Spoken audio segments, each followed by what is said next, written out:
ಅಪೊಸ್ತಲರ ಕೃತ್ಯದಲ್ಲಿ 2ನೇ ಅಧ್ಯಾಯ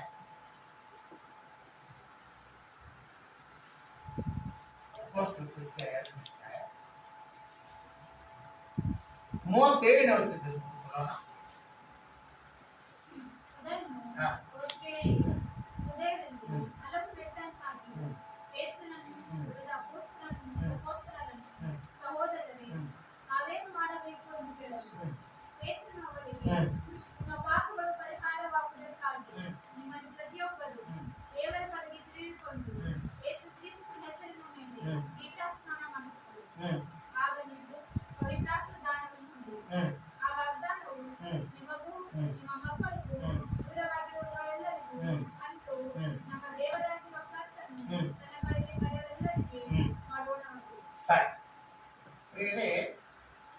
ಪೇತ್ರನು ಹೇಳಿರುವಂತಹ ಮಾತು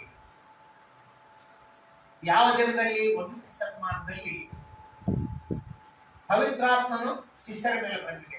120 ಮಂದಿ ಒಂದು ಗದಿಯಲ್ಲಿ ಕೂಡಿ ಪ್ರಾರ್ಥನೆ ಮಾಡುತ್ತಿರುವಾಗ ಪರಲೋಕದಿಂದ ಪವಿತ್ರಾತ್ಮನು ಬೆಂಕಿಯೋಪಾದಿಯಲ್ಲಿ ಇಳಿದು ಬಂದಿದ್ದಾರೆ. ಆ 120 ಮಂದಿ ಮೇಲೆ ಆ ಪವಿತ್ರಾತ್ಮ ಇಳಿದು ಬಂದ ಕೂಡಲೇ ಆ 120 ಮಂದಿ ಹೊಸ ಹೊಸ ಭಾಷೆಗಳನ್ನು ಮಾತಾಡಲಿಕ್ಕೆ ಶುರು ಮಾಡ್ತಾರೆ. ಹೊಸ ಭಾಷೆಗಳಂದ್ರೆ ಈಗ ನಾವು ದಾಂಡೇಲಿ ಇದ್ದೇವೆ, ಕನ್ನಡ ಭಾಷೆ ಮಾತಾಡ್ತೇವೆ.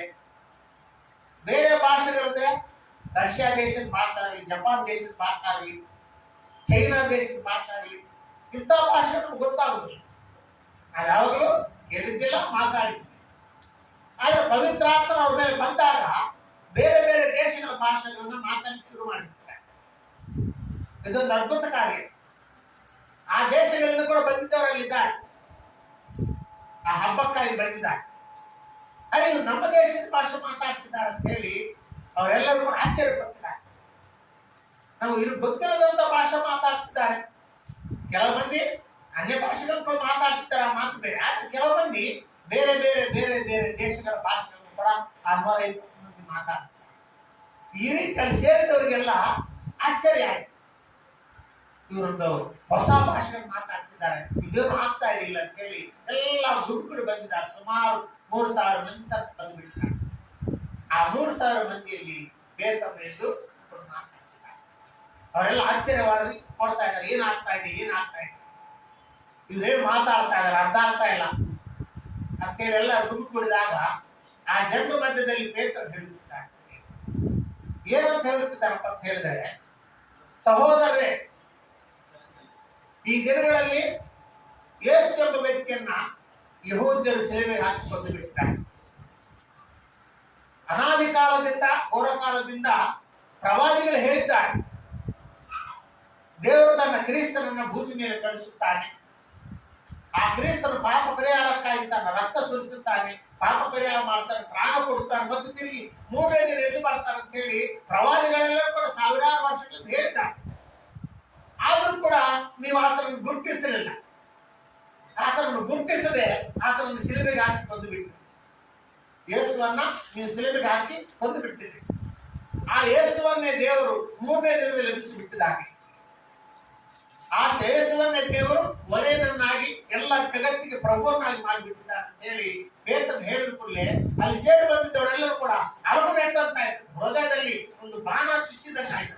ಅಯ್ಯೋ ಅಯ್ಯೋ, ನಾವು ಎಷ್ಟೋ ವರ್ಷಗಳಿಂದ ಕಾಯ್ತಾ ಇದ್ದೇವೆ, ಕ್ರಿಸ್ತನು ಬರುತ್ತಾನೆ, ಕ್ರಿಸ್ತನು ಬರುತ್ತಾನೆ, ಪಾಪ ಪರಿಹಾರ ಮಾಡುತ್ತಾನೆ, ಇಸ್ರಾಯೇಲ್ ಜನರಿಗೆ ರಕ್ಷಣೆ ಕೊಡುತ್ತಾನೆ ಅಂತ ಹೇಳಿ ಸಾವಿರಾರು ವರ್ಷಗಳಿಂದ ಕಾಯುತ್ತಾ ಇದ್ದೀವಿ. ಆದ್ರೆ ಆತನು ಬಂದಾಗ ಆತನು ಗುರುತಿಸ್ಲಿಕ್ಕೆ ಆಗಲಿಲ್ಲ. ಆತನ ಶಿಲುಬೆಗೆ ಹಾಕಿ ಕೊಂದು ಬಿಟ್ಟಿದ್ದಾರೆ.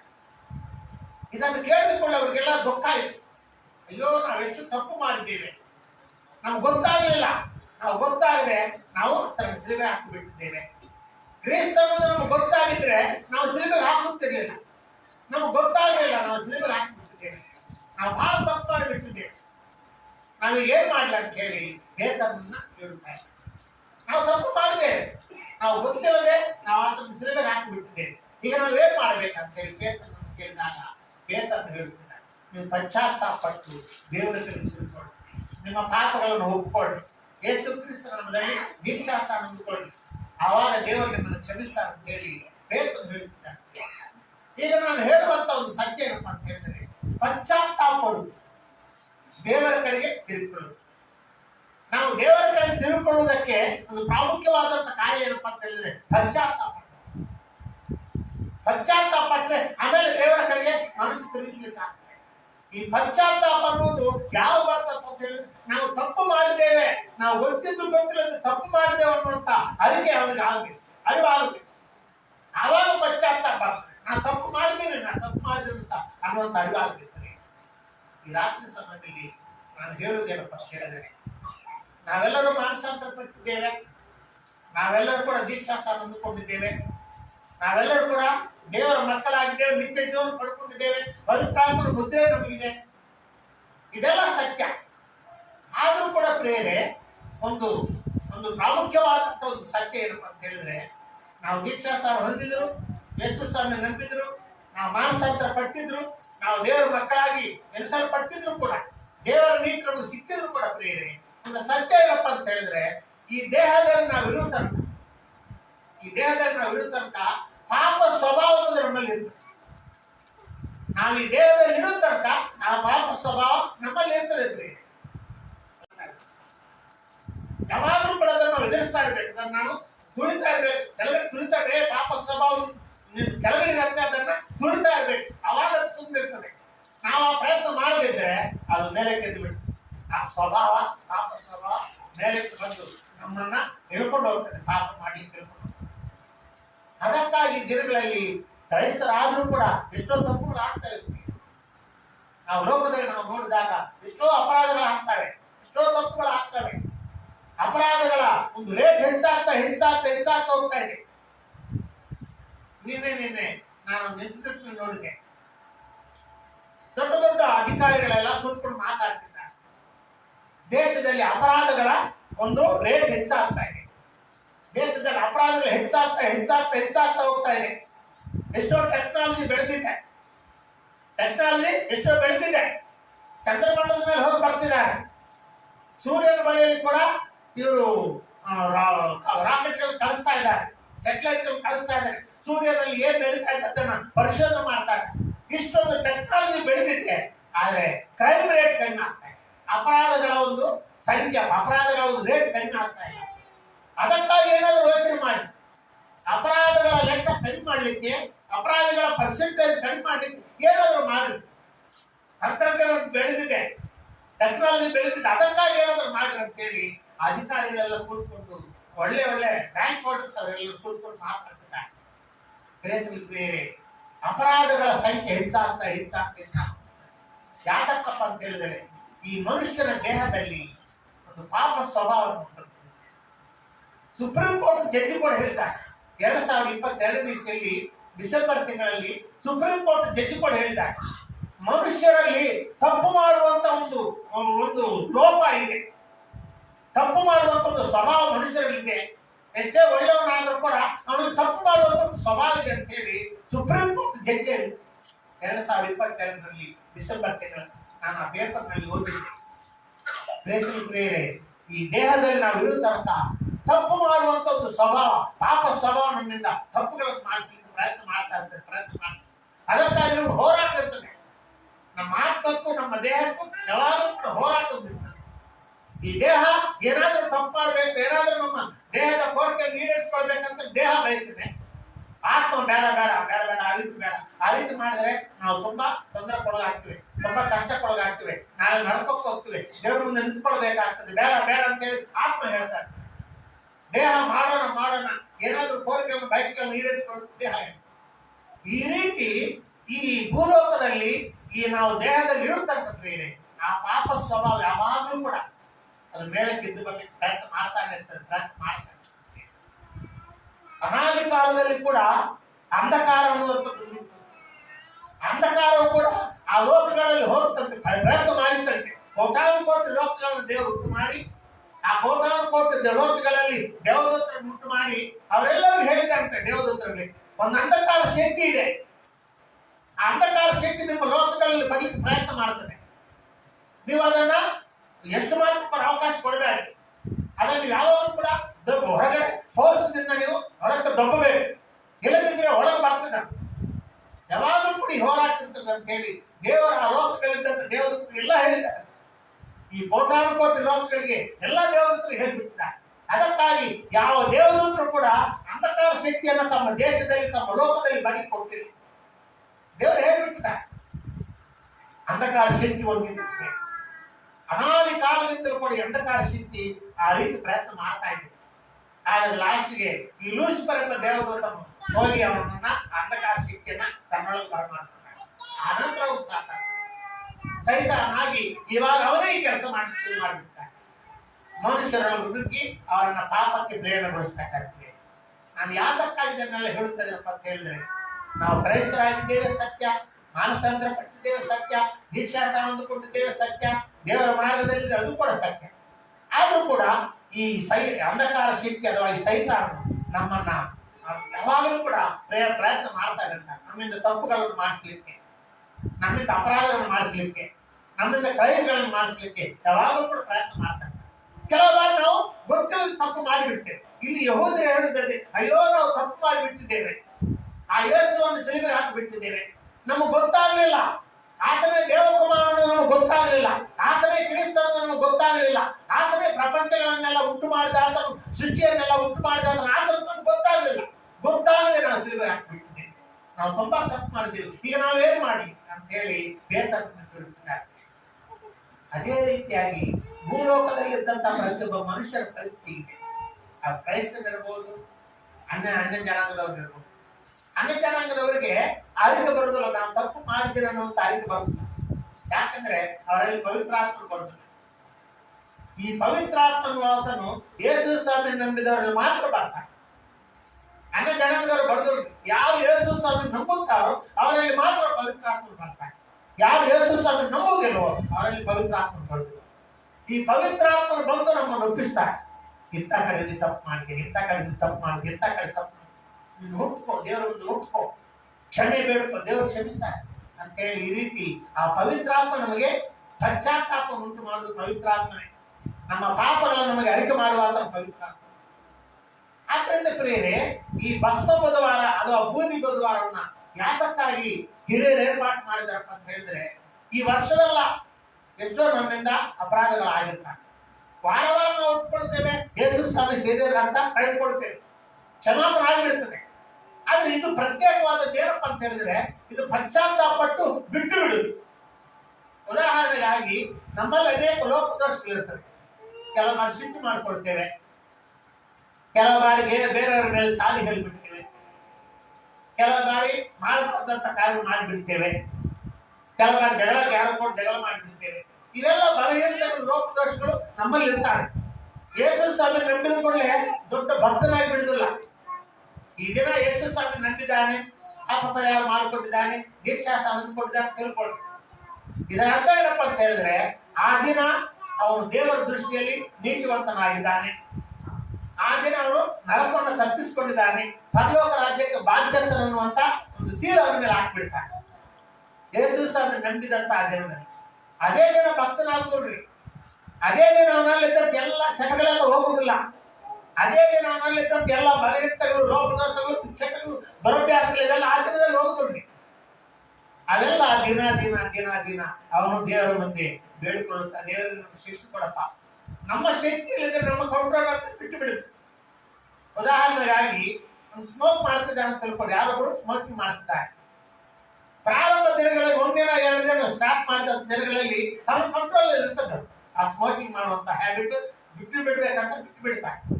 ಒಂದು ವಾರದಲ್ಲಿ ಅವನು ಒಂದು ವಾರದಿಂದ ಸೇಫ್ ಬಿಟ್ಟು ಬಿಡ್ಬೋದು, ಅವನ ಕಂಟ್ರೋಲ್ ಇರ್ತದೆ.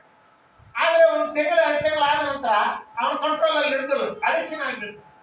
ಅವನು ಆ ದುರಭ್ಯಾಸಕ್ಕೆ ಬಂಧಿತನಾಗಿ ಬಿಡ್ತಾನೆ. ಆವಾಗ ಅವನು ಬಿಡಿಸ್ಕೊಳ್ಳಿಕ್ಕೆ ಆಗುದಿಲ್ಲ, ಆವಾಗ ಅವನಿಗೆ ಆಗುದಿಲ್ಲ. ಆವಾಗ ಅವ್ರು ದೇವ್ರ ಕಡೆ ಬಂದು, ದೇವರೇ ನಾ ಸಿಕ್ಕಾಕೊಂಡಿದ್ರಪ್ಪ, ಇದೊಂದು ವಿಚಾರದಲ್ಲಿ ನಾನು ಸಿಕ್ಕಾಕೊಂಡಿದ್ರಪ್ಪ ಅಂತ ಹೇಳಿ ದೇವರ ಕಡೆಯಲ್ಲಿ ಬಂದು ಪಶ್ಚಾತ್ತಾಪ, ದೇವರೇ ನಮ್ಗೆ ಶಕ್ತಿ ಕೊಡಪ್ಪ, ಬಲ ಕೊಡಪ್ಪ, ಇದನ್ನು ಬಿಡ್ಲಿಕ್ಕೆ ನಮ್ಗೆ ಶಕ್ತಿ ಕೊಡಪ್ಪ ಅಂತ ಹೇಳಿ ದೇವರನ್ನು ಬೇಡ್ಕೊಂಡಾಗ ದೇವರೊಂದು ಪ್ರತ್ಯೇಕವಾದಂತ ಕೃಪೆಯನ್ನು ಕೊಡುತ್ತಾರೆ. ಅದನ್ನು ಜಯಿಸ್ಕೊಳ್ಳಿ. ಒಂದೇ ದಿನದಲ್ಲಿ ಸಿಗುದಿಲ್ಲ, ನಾನು ಹೋಗ್ತೇನೆ, ಒಂದೇ ದಿನದಲ್ಲಿ ಆಗ್ತದಲ್ಲ, ಕೆಲವು ದಿನಗಳು ಹೋಗ್ಬೋದು. ಪಶ್ಚಾತ್ತಾಪ ಕೊಡುವುದಂದ್ರೆ ಪಶ್ಚಾತ್ತಾಪ ಪಟ್ಟು ದೇವರಿಂದ ಅರಿಕೆ ಮಾಡಿಕೊಳ್ಳಿ. ಯಥಾರ್ಥವಾಗಿ ಹೌದು ಸ್ವಾಮಿ, ನಾನು ಇದರಲ್ಲಿ ಸಿಕ್ಕಾಕೊಂಡಿದ್ದೇನೆ. ಎಕ್ಸಾಂಪಲ್ ಕೊಡ್ತೀನಿ, ಸ್ಮೋಕಿಂಗ್ ಎಕ್ಸಾಂಪಲ್ ಕೊಡ್ತೀನಿ. ಬೇರೆ ಯಾವುದೇ ಪಾಪ ಇರಬಹುದು, ಕ್ರಿಯೆಯಲ್ಲಿ ಈ ರೀತಿ ತಿಳ್ಕೊಳ್ಬಾರದು. ನಾವು ದೀಕ್ಷಾಸ್ನಾನ ಹೊಂದಿಕೊಂಡಿದ್ದೇವೆ, ಮಾನಸಾಂತರ ಪಟ್ಟಿದ್ದೇವೆ, ನಾವು ದೇವದೂತರ ಸಮಾನರಾಗಿದ್ದೇವೆ, ಭಕ್ತರ ಸಮಾನರಾಗಿದ್ದೇವೆ ಅಂತ ತಿಳ್ಕೊಳ್ಬಾರದು. ಆ ದಿನ ನಮ್ಮ ಜೀವನ ಪ್ರಾರಂಭ ಆಯ್ತು. ಯಾವ ದಿನ ನಾವು ಯೇಸು ಸ್ವಾಮಿ ನಂಬಿದ್ದೇವೋ, ಯಾವ ದಿನ ಮಾನಸಾಂತರ ಪಟ್ಟಿದ್ದೇವೋ, ಯಾವ ದಿನ ದೀಕ್ಷಾಸ್ನಾನ ಹೊಂದಿಕೊಂಡಿದ್ದೇವೋ, ಆ ದಿನದಿಂದ ನಮ್ಮ ಆಧ್ಯಾತ್ಮಿಕವಾದಂತಹ ಜೀವನ ಸ್ಟಾರ್ಟ್ ಆಯ್ತು. ಅದು ಪ್ರಾರಂಭ ದಿನ, ಅದು ಮುಕ್ತಾಯ ಅಲ್ಲ. ಒಂದು ಎಕ್ಸಾಂಪಲ್ ಆಗಿ ನಮ್ಮ ಮಗುವನ್ನ ಸ್ಕೂಲ್ ನಲ್ಲಿ ನಾವು ಅಡ್ಮಿಟ್ ಮಾಡ್ತೇವೆ. ಮೊದಲು ಬಾಲವಾಡಿಗೆ ಹಾಕಿಬಿಡ್ತೇವೆ. 1 ವರ್ಷ ಆದ ನಂತರ LKG ಹೋಗ್ತಾರೆ, ಇನ್ನೊಂದು ವರ್ಷ ಆದ ನಂತರ UKG ಹೋಗ್ತಾರೆ, ಇನ್ನೊಂದು ವರ್ಷ ಆದ ನಂತರ ಫಸ್ಟ್ ಸ್ಟ್ಯಾಂಡರ್ಡ್. ಈ ರೀತಿ ಸೆಕೆಂಡ್, ಥರ್ಡ್, ಫೋರ್ತ್, ಫಿಫ್ತ್, 10ನೇ ತರಗತಿ ಹೋಗ್ಲಿಕ್ಕೆ ಸುಮಾರು 12 ವರ್ಷ. ಆನಂತರ PUC, ಆನಂತರ ಡಿಗ್ರಿ. ಇವನು ವಿದ್ಯಾವಂತರ ಆಗ್ಬೇಕಾದ್ರೆ ಕೆಲವೊಂದು ವರ್ಷಗಳಾಗ್ತವೆ. ಪ್ರಾರಂಭ ದಿನದಲ್ಲಿ ಜಾಯಿನ್ ಮಾಡ್ತೀವಿ ಅಷ್ಟೇ, ಅಡ್ಮಿಟ್ ಮಾಡ್ತೀವಿ ಸ್ಕೂಲಲ್ಲಿ. ಅಲ್ಲಿಂದ ನಾವು ವಿದ್ಯಾಭ್ಯಾಸ ಸ್ಟಾರ್ಟ್ ಆಗ್ತದೆ, ಕಲಿತುಕೊಳ್ಳುವುದು, ವಿದ್ಯಾವಂತರಾಗೋದು ಸ್ಟಾರ್ಟ್ ಆಗ್ತದೆ. ಅದೇ ರೀತಿಯಾಗಿ ಯಾವ ಗಳಿಗೆಯಲ್ಲಿ ನಾವು ದೀಕ್ಷಾಸ್ನಾನ ಹೊಂದಿಕೊಂಡಿದ್ದೇವೋ, ಯಾವ ಗಳಿಗೆಯಲ್ಲಿ ನಾವು ಮಾನಸಾಂತರ ಪಟ್ಟಿದ್ದೇವೋ, ದೇವರ ಮುಂದೆ ನಮ್ಮ ಪಾಪಗಳನ್ನು ಹೊಂದ್ಕೊಂಡಿದ್ದೇವೋ, ಆ ದಿನ ನಾವು ಸ್ಟಾರ್ಟ್ ಆಯ್ತು, ನಮ್ಮ ಆಧ್ಯಾತ್ಮಿಕವಾದಂಥ ಜೀವನ ಪ್ರಾರಂಭವಾಯಿತಂತ. ಅಂದಿನಿಂದ ನಮ್ಮ ಆಧ್ಯಾತ್ಮಿಕವಾದ ಬೆಳಗ್ಗೆ ದಿನ ದಿನ ದಿನ ದಿನ ದಿನ ದಿನ ಬೈಬಲನ್ನು ಓದಿಕೊಳ್ಳುತ್ತಿರುವಾಗ, ವಾಕ್ಯಗಳನ್ನು ಕೇಳಿಸಿಕೊಳ್ಳುತ್ತಿರುವಾಗ, ದೇವಾಲಯಕ್ಕೆ ಬಂದು ದೇವರನ್ನು ಆರಾಧನೆ ಮಾಡುತ್ತಿರುವಾಗ, ನಾವು ಈ ರೀತಿ ಉಪವಾಸ ಪ್ರಾರ್ಥನೆಗೆ ಬೇರೆ ಬೇರೆ ಕಾರ್ಯಕ್ರಮಗಳಿಗೆ ಹಾಜರಾಗುತ್ತಿರುವಾಗ ನಮ್ಮ ಆಧ್ಯಾತ್ಮಿಕವಾದಂಥ ಜೀವನ ಬೆಳೀತಾ ಬೆಳೀತಾ ಬೆಳೀತಾ ಬೆಳೀತಾ ಬೆಳೀತಾ ಬೆಳೀತಾ ಹೋಗ್ತದೆ.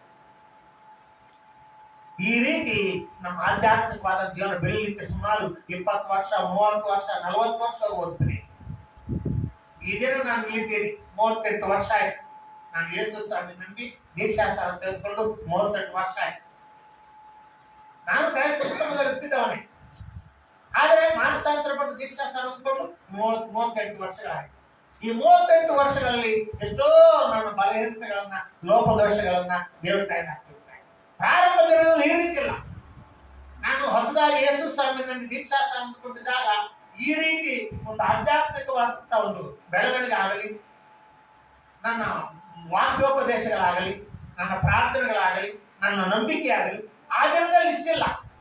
ಈ 38 ವರ್ಷಗಳಲ್ಲಿ ಬೆಳೀತಾ ಬೆಳೀತಾ ಬೆಳೀತಾ ಬೆಳೀತಾ ಬಂದಿವೆ. ನಾವು ಯಾವ ರೀತಿ ಬೆಳೆಯುತ್ತಾ ಇರ್ತೇವೋ ಆ ರೀತಿ ನಮ್ಮಲ್ಲಿದ್ದಂಥ ಲೋಕದೋಷಗಳು ಒಂದೊಂದು ಒಂದೊಂದು ಒಂದೊಂದು ಒಂದು ಹೊರಗೋಗ್ತವೆ. ನಾವು ಬೆಳೀತಾ ಇರುವಾಗ ಈ ಬಲಹೀನತೆಗಳು ಹೊರಗೋಗ್ತಾ ಇರ್ತೀವಿ.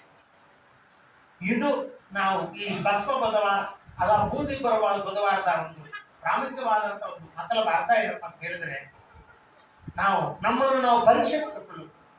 ಏನು ಲೋಪ ನನ್ನಲ್ಲಿದೆ, ಏನು ಬಲಹೀನತೆ ನನ್ನಲ್ಲಿದೆ, ನಾನು ಆಧ್ಯಾತ್ಮಿಕವಾಗಿ ಬೆಳೀಲಿಕ್ಕೆ ಏನು ನಮ್ಮನ್ನು ತಡಿತಾ ಇದೆ.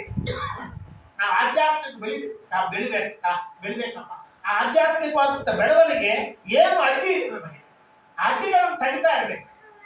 ಒಂದೊಂದು ಒಂದೊಂದು ತಡಿತಾ ಇರಬೇಕು. ಅಡ್ಡಿಗಳನ್ನು ತಡಿಲಿಲ್ಲ ಅಂದ್ರೆ ನಮ್ಮ ಬೆಳವಣಿಗೆ ಆಗುವುದು. ಏನ್ ನಮ್ಮನ್ನು ತಡೀತಾ ಇದೆ, ನಮ್ಮ ಆಧ್ಯಾತ್ಮಿಕವಾದಂಥ ಜೀವನಕ್ಕೆ ಏನ್ ನಮ್ಮನ್ನು ತಡೀತಾ ಇದೆಯೋ ಆ ಅಡೆತಡೆಗಳನ್ನು ಜಯಿಸ್ಕೊಳ್ತೇವೆ. ನಾವು ಜಯಿಸ್ಕೊಳ್ಳಿಲ್ಲ ಅಂದ್ರೆ ನಾವು ಒಂದೇ ಸ್ಟೆಪ್ನಲ್ಲಿ ಇರ್ತೇವೆ. ಆ ವ್ಯಕ್ತಿ 8ನೇ ತರಗತಿ ಓದ್ತಾ ಇದೆ ಅಂತ ತಿಳ್ಕೊಳ್ಳಿ. ಆ 8ನೇ ತರಗತಿ ಪಾಸ್ ಆಗಲಿಲ್ಲ ಅಂದ್ರೆ 4ನೇ ವರ್ಷ ಬಂದು 8ನೇ ತರಗತಿ ಓದ್ಬೇಕು. 2ನೇ ಬಾರಿ ಕೂಡ ಫೇಲ್ ಆದ್ರೆ 3ನೇ ವರ್ಷ ಬಂದು ಅದೇ ಓದ್ಬೇಕು. ಅವ್ನ ಜೊತೆಲಿ ಮುಂದೆ ಹೋಗ್ತಾ ಇರ್ತಾನೆ.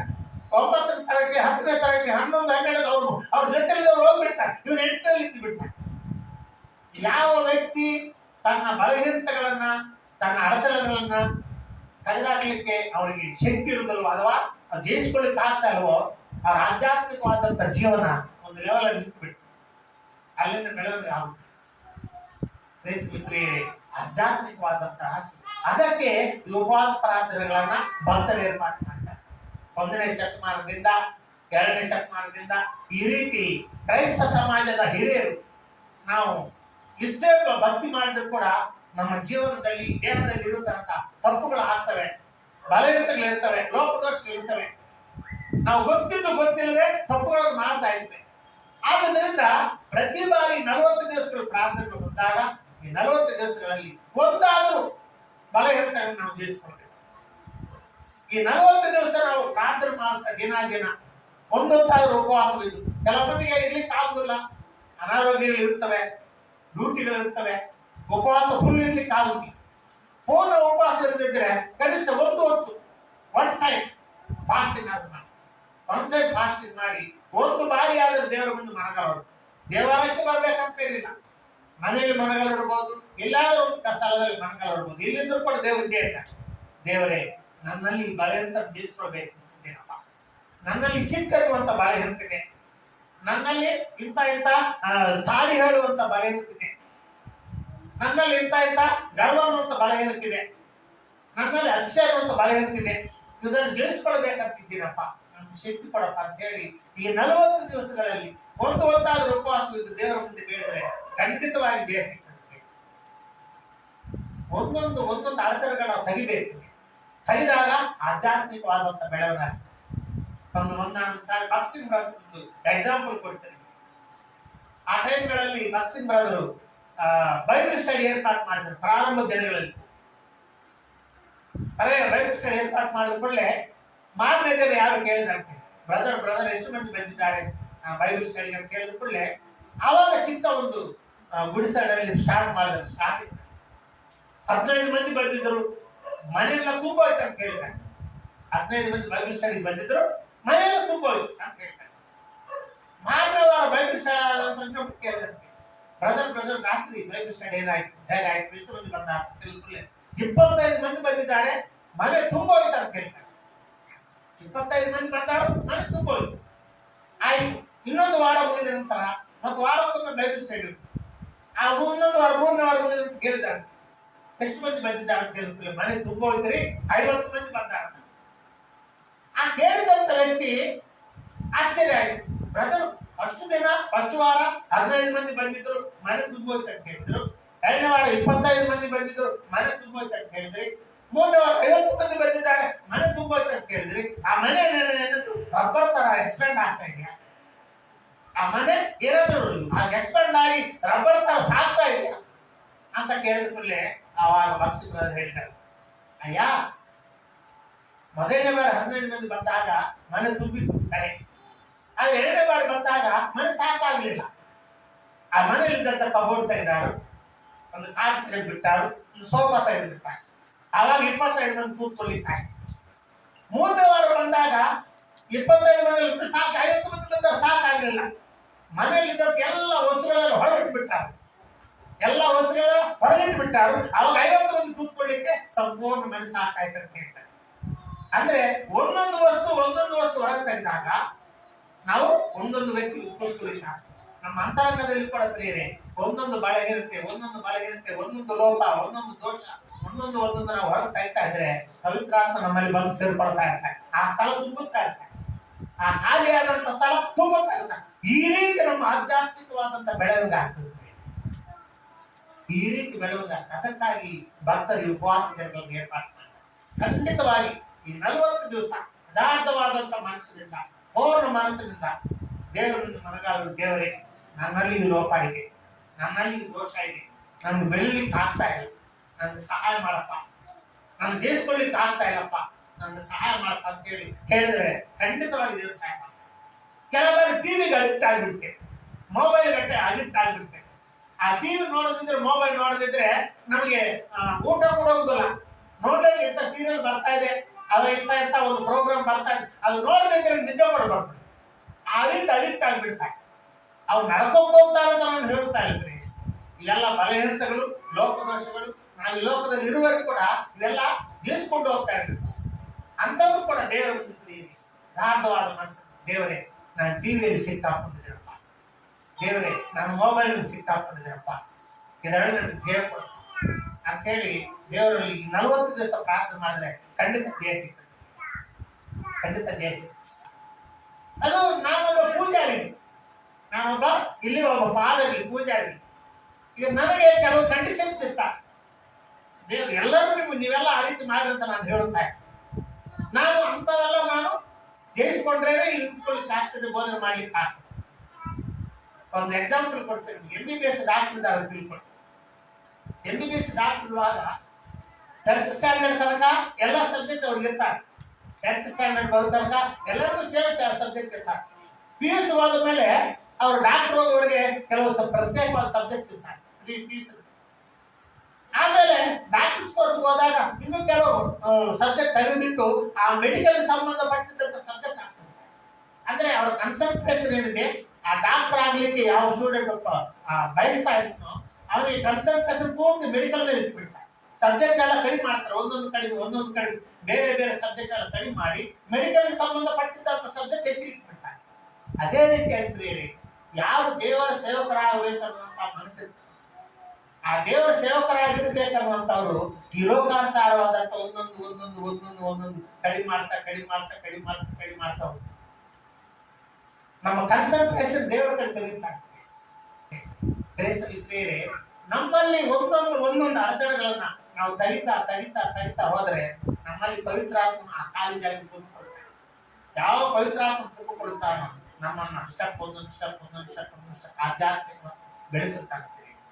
ನಮ್ಮ ಭಕ್ತರು, ನಮ್ಮ ಸಮಾಜದ ನಾಯಕರು ಈ ಉಪವಾಸ ದಿನಗಳನ್ನು ಏರ್ಪಾಡು ಮಾಡಿದ್ದಾರೆ.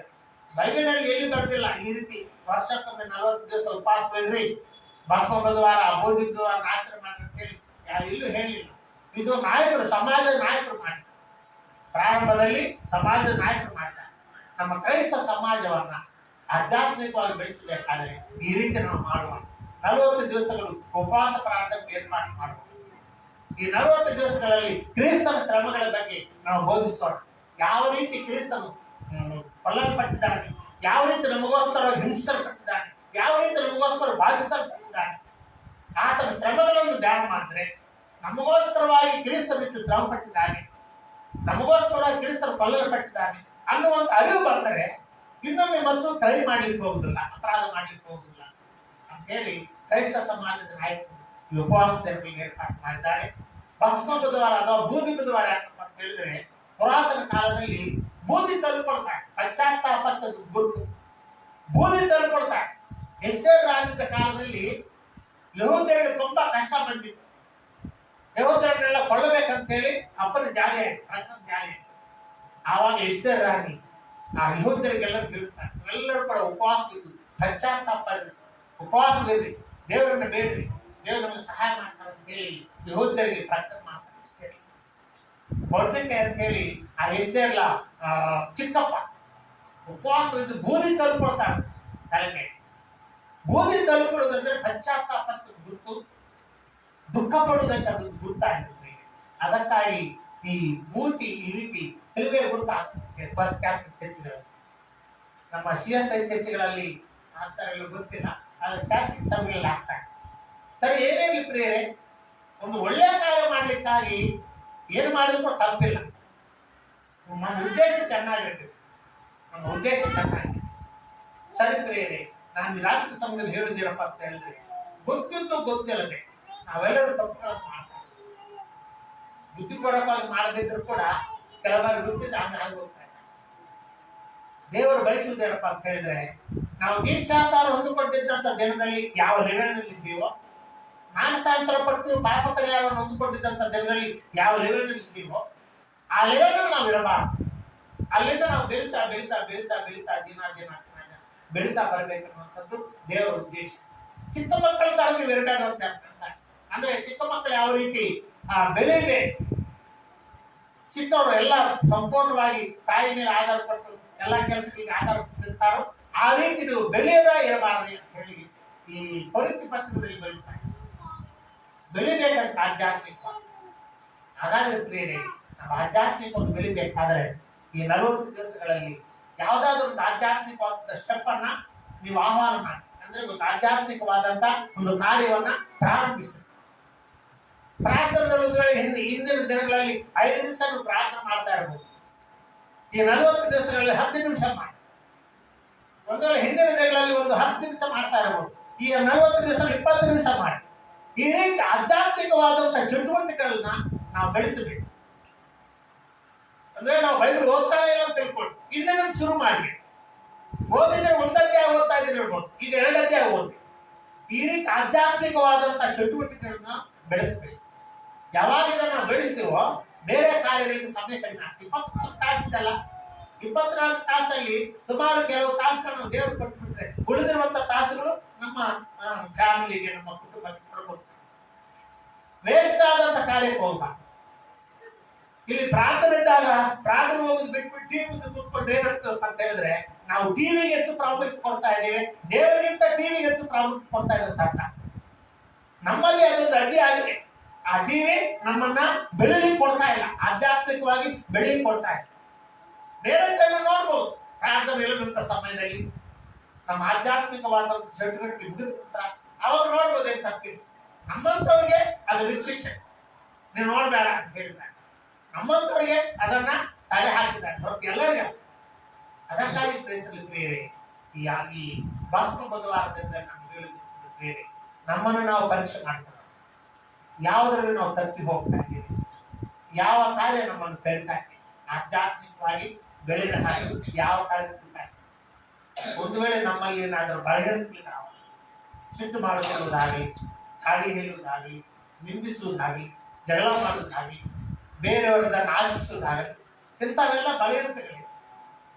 ಅವುಗಳನ್ನ ದೇವರ ಮುಂದಿದ್ದ ಸ್ವಾಮಿ ಇವುಗಳನ್ನ ತೆಗೆದುಬಿಡಪ್ಪ, ನಮ್ಗೆ ಶಕ್ತಿ ಕೊಡಪ್ಪ, ಅದನ್ನು ಜಯಿಸಲಿಕ್ಕೆ ಶಕ್ತಿ ಕೊಡಪ್ಪ ಅಂತ ಹೇಳಿ ದಿನಾಲು ಪ್ರಾರ್ಥನೆ ಮಾಡ್ತಿದ್ದಾರೆ.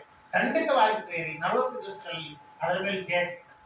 ಒಂದು ವೇಳೆ ಏನಾದರೂ ಕಷ್ಟ ಇರಬಹುದು, ನಿನ್ನ ಕುಟುಂಬದಲ್ಲಿ ಏನಾದರೂ ಪರಿಷ್ಕಾರ ಮಾಡಿಕೊಳ್ಳಿಕ್ಕೆ ಆಗದಿರುವಂತ ಕಷ್ಟ ಇರಬಹುದು, ಸಮಸ್ಯೆ ಇರಬಹುದು. ಈ 40 ದಿವಸಗಳು ದಿನಾಲು ಒಂದೊಂದು ಉಪವಾಸ ದೇವರನ್ನು ಬೇಡ, ದೇವರೇ ಇಂಥ ಸಮಸ್ಯೆ ಇದಪ್ಪ, ನಾವು ಪರಿಷ್ಕಾರ ಮಾಡ್ಕೊಳ್ಳಿಕ್ಕೆ ಆಗ್ತಾ ಇಲ್ಲಪ್ಪ, ನಾವು ಸಹಾಯ ಮಾಡಪ್ಪ ಅಂತ ಹೇಳಿ 40 ದಿವಸ ಖಂಡಿತ ಪ್ರಾರ್ಥನೆ ಮಾಡಿದರೆ ಖಂಡಿತವಾಗಿ ಅದರ ಮೇಲೆ ಜಯಿಸಿ. ಇದು ನಮ್ಮ ಕ್ರೈಸ್ತ ಸಮಾಜದ ನಾಯಕರು ಈ ರೀತಿಯ ಮಾಡ್ತಾರೆ ಬೇರೆ. ಅದಕ್ಕಾಗಿ 40 ದಿವಸ ಇಂದಿನಿಂದ ಅಂದ್ರೆ ಇವತ್ತಿನಿಂದ ಲೆಕ್ಕ ಮಾಡಿದ್ರೆ 40 ದಿವಸ ಆದಿತ್ಯವಾರಗಳು ಮೈನಸ್ ಆಗ್ತವೆ. ಗುಡ್ ಫ್ರೈಡೆ ಬಿಟ್ಟು ಬಿಡ್ಬೇಕು. ಗುಡ್ ಫ್ರೈಡೆ ಹಿಂದಿನ ದಿನ ಗುರುವಾರ ಬರ್ತದೆ. ಆ ಗುರುವಾರ ಆಫ್ಸರ್ 40 ದಿವಸಗಳು ನಾವು ಸಂಡೇ ದಿನಗಳು ಮೈನಸ್ ಮಾಡ್ತದೆ. ಅದಕ್ಕಾಗಿ 40 ದಿವಸಗಳಲ್ಲಿ ನೀವು ಉಪವಾಸವಿದ್ದು ಕನಿಷ್ಠ ಒಂದು ಟೈಮ್ ಆಗುತ್ತೆ. ಉಪವಾಸವಿದ್ದು ದೇವರಿಗೆ ಕೇಳ್ರಿ, ನಿಮ್ಮ ಸಮಸ್ಯೆ, ನಿಮ್ಮ ಕಷ್ಟ ಬಲಹೀನವಾಗಿ ಲೋಪದೋಷವಾಗಿ ದೇವರು ಬಿಟ್ಟು ಬಿಡಿದಂತ ಜಯಿಸುತ್ತದೆ. ಒಂದು ವೇಳೆ ಏನಾದರೂ ಸಮಸ್ಯೆ ಇರ್ಬೋದು, ಪರಿಷ್ಕಾರ ಮಾಡ್ಕೊಳ್ಳಿಕ್ಕೆ ಆಗದಿರುವ ಸಮಸ್ಯೆ ಇರ್ಬೋದು, ಆ ಸಮಸ್ಯೆ ದೇವರು ಮುಂದಿಟ್ಟು ಈ 40 ದಿವಸ ಪ್ರಾರ್ಥನೆ ಮಾಡಿದ್ರೆ ಖಂಡಿತವಾಗಿ ದೇವರು ಜಯಿಸುತ್ತಾರೆ. ಈ ರೀತಿ ಒಂದೊಂದು ವರ್ಷದಲ್ಲಿ ಒಂದೊಂದು ಬಲಹೀನತೆ ಜಯಿಸಿಕೊಂಡ್ರೆ 10 ವರ್ಷಗಳಲ್ಲಿ 10 ಬಲಹೀನತೆಗಳನ್ನು ಜಯಿಸುತ್ತದೆ. ಆವಾಗ ಯಾರಾದ್ರೂ ನೋಡಿದ್ರು ಕೂಡ ಈ ಮನುಷ್ಯ ಡಿಫರೆಂಟ್ ಇದ್ದ, ಎಲ್ಲರ ತರ ಇಲ್ಲ, ಈ ಮನುಷ್ಯ ಎಲ್ಲರ ತರ ಇಲ್ಲ, ಡಿಫರೆಂಟ್ ಇದ್ದ, ಎಲ್ಲರೂ ಸಾಕ್ಷಿ ಕೊಡ್ತಾರೆ. ಈ ಮನುಷ್ಯ ಡಿಫರೆಂಟ್ ಇದ್ದ, ಎಲ್ಲರ ತರ ಅಲ್ಲ. ಜಗಳ ಮಾಡುದಿಲ್ಲ, ಗಾಡಿ ಹೇಳುದಿಲ್ಲ, ಇವನು ಬೀಡಿ ಸೇರುವುದಿಲ್ಲ, ಸೆರೆ ಕುಡಿಯುವುದಿಲ್ಲ, ಏನಿಲ್ಲ. ಎಲ್ಲ ಈ ಬಲಹೀನತೆ ಎಲ್ಲ ಒಂದು 20 ವರ್ಷದಲ್ಲಿ ಎಲ್ಲ ಹೋಗ್ಬಿಡ್ತಾರೆ. ಲಾಸ್ಟ್ ಚಿಕ್ಕ ಚಿಕ್ಕ ಚಿಕ್ಕ ಚಿಕ್ಕ ತಪ್ಪುಗಳು, ಚಿಕ್ಕ ಚಿಕ್ಕ ಬಲಹೀನತೆಗಳಿರ್ತಾರೆ. ಅವುಗಳನ್ನು ಮತ್ತೆ ದೇವರು ಈ ರೀತಿ ವರ್ಷಕ್ಕೊಂದು ಬಲಹೀನತೆ ಜಯಿಸಿಕೊಂಡ್ರು ಕೂಡ, ಒಂದು ವರ್ಷಕ್ಕೆ ಒಂದು ಲೋಕವನ್ನು ಜಯಿಸಿಕೊಂಡ್ರು ಕೂಡ 20 ವರ್ಷದಲ್ಲಿ 30 ವರ್ಷದಲ್ಲಿ ಕಂಪ್ಲೀಟ್ ಸ್ಯಾನ್ಟಿಫಿಕೇಶನ್, ಇಂಗ್ಲಿಷ್ ನಲ್ಲಿ ಸ್ಯಾನ್ಟಿಫಿಕೇಶನ್ ಅಂತ ಅಂದ್ರೆ ಪವಿತ್ರೀಕರಣ. ನಾವು ದೀಕ್ಷಾಸ್ಥಾನವನ್ನು ಕೊಟ್ಟಾಗ, ಯೇಸು ಸ್ವಾಮಿ ನಂಬಿದಾಗ ನಾವು LKG ಸೇರ್ತೇವೆ ಅಂತ, ಬಾಲವಾಡಿಯಲ್ಲಿ ಸೇರ್ತೇವೆ ಅಂತ. ಅಂದಿನಿಂದ ನಮ್ಮ ಆಧ್ಯಾತ್ಮಿಕವಾದಂತ ಪವಿತ್ರತೆ, ಪವಿತ್ರೀಕರಣ ದಿನ ದಿನ ದಿನ ದಿನ ವರ್ಷ ವರ್ಷ ವರ್ಷ ಬೆಳೀತಾ ಬೆಳೀತಾ ಬೆಳೀತಾ ಬೆಳೀತಾ ಬೆಳೀತಾ ಹೋಗ್ತಾರೆ. ಯಾವ ರೀತಿ ನಾವು ಆಧ್ಯಾತ್ಮಿಕ ಬೆಳೀತೇವೋ ಆ ರೀತಿ ದೇವರ ಸಮೀಪವಾಗ್ತಂತ, ದೇವರಿಗೆ ಸಮೀಪವಾಗಿ ಹೋಗ್ತೇವೆ. ನಮ್ಮ ಪ್ರಾರ್ಥನೆಗಳಿಗೆ ಉತ್ತರಗಳು ಬರ್ತಾರೆ, ದೇವರಿಗೆ ಕೇಳಿಸ್ಕೊಳ್ತಾರೆ, ದರ್ಶನಗಳು ಶುರು ಆಗ್ತವೆ, ಕನಸುಗಳು ಶುರು ಆಗ್ತವೆ, ಅದ್ಭುತಗಳು ಶುರು ಆಗ್ತವೆ. ಅಂದ್ರೆ ದೇವರಿಗೆ ಸಮೀಪವಾಗಿ ಹೋಗ್ತಾ ಇದ್ದಂತ.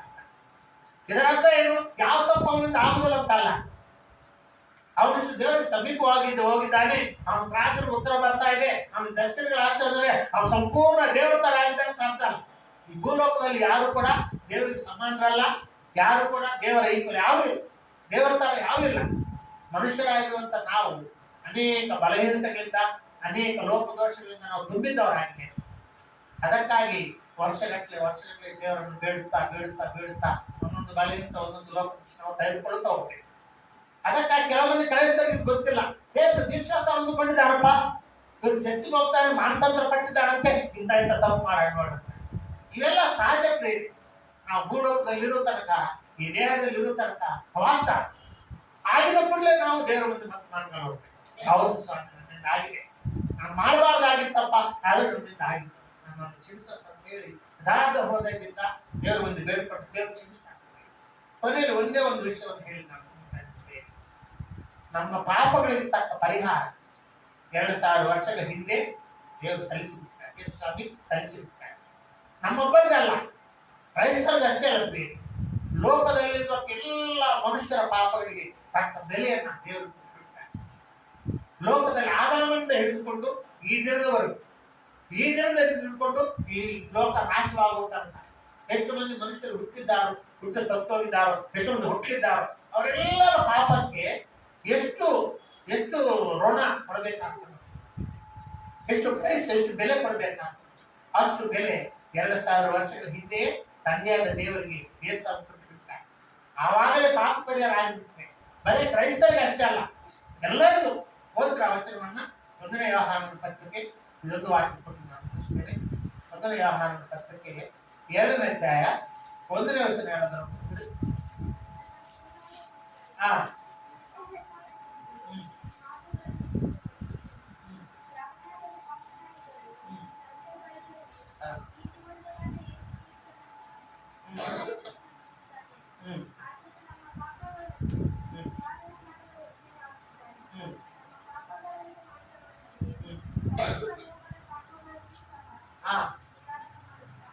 ಸಮಸ್ತ ಲೋಕದ ಪಾಪಗಳನ್ನು ಸಹ ನಿವಾರಣೆ ಮಾಡ್ತಾರೆ. ನಮ್ಮ ಪಾಪಗಳು ಅಷ್ಟೇ ಅಲ್ಲ, ಕ್ರೈಸ್ತರ ಪಾಪಗಳು ಅಷ್ಟೇ ಅಲ್ಲ, ಸಮಸ್ತ ಲೋಕದ ಪಾಪ. ಆತನು ಕೊಟ್ಟಿದ್ದಂತ ಆ ಪ್ರೈಸ್, ಆ ಬೆಲೆ ಸಮಸ್ತ ಲೋಕದ ಪಾಪಗಳಿಗೆ ಕೊಟ್ಟಿದ್ದಾರೆ. ನೀವು ಕೇಳಿದ್ರೆ ಏನ್ರಿ ಮತ್ತೆ ಸಮಸ್ತ ಲೋಕದ ಪಾಪಗಳಿಗೆ ನಿವಾರಣೆ ಮಾಡಿದ್ದೆ ಆದರೆ, ಸಮಸ್ತ ಲೋಕದ ಪಾಪಗಳಿಗೆ ಆತನು ಬೆಲೆ ಕೊಟ್ಟಿದ್ದೆ ಆದರೆ, ಮತ್ತು ನರಕಕ್ಕೆ ಹೋಗ್ತಿದ್ದಾರೆ. ಎಷ್ಟೋ ಮಂದಿ ನರಕಕ್ಕೆ ಹೋಗ್ತಿದ್ದಾರಲ್ಲ, ಮತ್ತೆ ಎಲ್ಲರೂ ಪರಲೋಕಕ್ಕೆ ಹೋಗ್ತಾ ಇಲ್ಲ, ಎಷ್ಟೋ ಮಂದಿ ನರಕಕ್ಕೆ ಹೋಗ್ತಿದ್ದಾರೆ. ಮತ್ತೆ ಅವ್ರು ಯಾಕೆ ನರಕಕ್ಕೆ ಹೋಗ್ತಿದ್ದಾರೆ ಅಂತ ನೀವು ಕೇಳ್ಬೋದು. ಅವರು ನಂಬುತ್ತಾ ಇಲ್ಲ, ಅದಕ್ಕೆ ನರಕಕ್ಕೆ ಹೋಗ್ತಾರೆ. ನನ್ನ ಪಾಪಗಳು ಪರಿಹಾರವಾಗಿವೆ, ನನ್ನ ಪಾಪಗಳ ಪರಿಹಾರಕ್ಕಾಗಿ ಯೇಸು ಕ್ರಿಸ್ತರು ಬೆಲೆ ಕೊಟ್ಟಿದ್ದಾನೆ, ತಂದೆಯಾದ ದೇವರಿಗೆ ಋಣ ಸಮರ್ಪಣೆ ಮಾಡಿದ್ದಾನೆ, ತಂದೆಯ ದೇವರು ನನ್ನ ಪಾಪ ಕ್ಷಮಿಸಿ ಬಿಡ್ತಾನೆ ಅನ್ನುವಂತ ಆ ನಂಬಿಕೆ ಇಲ್ಲದೆ ಹೋಗ್ತಿದ್ದಾರೆ. ಆ ನಂಬಿಕೆ ಅವರಿಗಿಲ್ಲ, ಅದಕ್ಕಾಗಿ ಆ ನಂಬಿಕೆ ಇಲ್ಲದ ಕಾರಣ ಹೋಗ್ತಾ ಇದ್ದಾರೆ ಹೊರಕೊಂಡು ತಾನು ಮಾಡಿದಂತ ಪಾಪಗಳಿಲ್ಲ. ದೇವರಿಗೆ ಸ್ತೋತ್ರ, ನಾವು ನಂಬಿದ್ದೇವೆ, ನಮ್ಮ ಪಾಪಗಳಿಗೆ ಪರಿಹಾರ ಆಗಿದೆ, ಯೇಸು ಸಹ ಸಲ್ಲಿಸುತ್ತಾರೆ, ಪುನಃ ಪ್ರೈಸ್ ಕೊಟ್ಟು ಬೆಲೆ ಕೊಟ್ಟು ಬಿಡ್ತಾರೆ. ಆದ್ರೆ ಮತ್ತೆ ನೀವು ಕೇಳೋದು ಅದು ಪಶ್ಚಾತ್ತಾಪ ಕೊಡಿದಾಕ್ರಿ, ಆವಾಗಲೇ ಯೇಸು ಸ್ವಾಮಿ ಬೆಲೆ ಕೊಟ್ಟು ಬಿಡ್ತಾರಲ್ಲ, ಆವಾಗಲೇ ಪಾಪ ಪರಿಹಾರ ಮಾಡಿಬಿಡ್ತಾರಲ್ಲ, ಮತ್ತೆ ಇವಾಗ ಮತ್ತು ಪಶ್ಚಾತ್ತಾಪ ಕೊಡುವುದಾಕೆ, ಮತ್ತು ದೇವರನ್ನು ಬೇಡುವುದಾಕೆ, ಮತ್ತು ಮಾನಸಾಂತರ ಪಡುವುದಾಕೆ ಅಂತ ಹೇಳಿದ್ರೆ ಬೇರೆ ಯಥಾರ್ಥವಾದಂಥ ವ್ಯಕ್ತಿ ಒಪ್ಪಿಕೊಳ್ತಾರೆ. ನಮ್ಮ ಮನಸ್ಸಾಕ್ಷಿ ನಮ್ಮನ್ನು ಎದುರಿಸ್ತಾರೆ, ನಿನ್ನನ್ನು ತಪ್ಪಾಗಿದೆ, ನಿನ್ನನ್ನು ತಪ್ಪಾಗಿದೆ, ನೀನು ಒಪ್ಪು, ಈ ಪವಿತ್ರಾತ್ಮ ಒಪ್ಪಿಸ್ತಾ ಇರ್ತಾರೆ. ಆ ರೀತಿ ಒಪ್ಪಿಕೊಂಡಾಗ ಅವರ ಆಧ್ಯಾತ್ಮಿಕವಾಗಿ ಬೀಳ್ತಾ ಇದ್ದಾರೆ. ಪಾಪ ಪರಿಹಾರ ಅಂತ ಆಗಿ ಹೋಗಿದೆ, ಅದು ಒಪ್ಪಿಕೊಂಡವ್ರು ಯಥಾರ್ಥರು, ದೇವರ ದೃಷ್ಟಿಯಲ್ಲಿ ಯಥಾರ್ಥರು, ಮಾನಸಾಂತರ ಪಟ್ಟಿದ್ದವರು ಬೆಳೀತಾರೆ, ಅದನ್ನು ಬಿಟ್ಟು ಬಿಟ್ಟವರು ಆಧ್ಯಾತ್ಮಿಕ ಬೆಳೀತಾರೆ. ಅದಕ್ಕಾಗಿ ಬೇರೆ ಈ ರಾತ್ರಿ ಸಮಯದಲ್ಲಿ ನಾನು ಹೇಳುವುದೇನೆಂದರೆ, ನಮ್ಮ ಬಲಹೀನತೆಗಳನ್ನ ಲೋಕದೃಷ್ಟಿ ದೇವರು ಒಪ್ಪಿಕೊಳ್ಳುವ, ಪಶ್ಚಾತ್ತಾಪ ಪಡುವ, ಬಿಟ್ಟು ಬಿಡೋಣ. ನಮ್ಮಿಂದ ಆದರೆ ಬಿಟ್ಟು ಬಿಡ್ತೀವಿ, ನಮ್ಮಿಂದ ಆಗದಿಂದ ದೇವರಿಗೆ ಹೇಳಿ, ದೇವರೇ ನಮ್ಗೆ ಶಕ್ತಿ ಕೊಡಪ್ಪ, ಇಂಥ ಬಲಹೀನತೆಗೆ, ಇಂಥ ಲೋಪ ಇದೆ, ಇಂಥ ದುಶ್ಚಟೆಗೆ ನಮ್ಗೆ ಶಕ್ತಿ ಕೊಡಪ್ಪ, ಬಿಡ್ಲಿಕ್ಕೆ ಶಕ್ತಿ ಕೊಡಪ್ಪ ಅಂತ ಹೇಳಿ ದೇವರನ್ನು ದಿನಾಲಿತ್ತು ಪ್ರೇಯರ್ ಮಾಡಿ ಈ 40 ದಿವಸಗಳಲ್ಲಿ ಜಯಿಸಿ ದೇವರ ಸ್ತೋತ್ರ. ಈ ಒಂದು ಸಹೋದರಿ ಪ್ರಾರ್ಥನೆ ಒಂದು ಹಾಡನ್ನು ಹಾಕ್ತಾರೆ, ಆರತಿ ಸಹೋದರಿ ಒಂದು ಹಾಡನ್ನು ಹಾಕ್ತಾರೆ ಅಂತ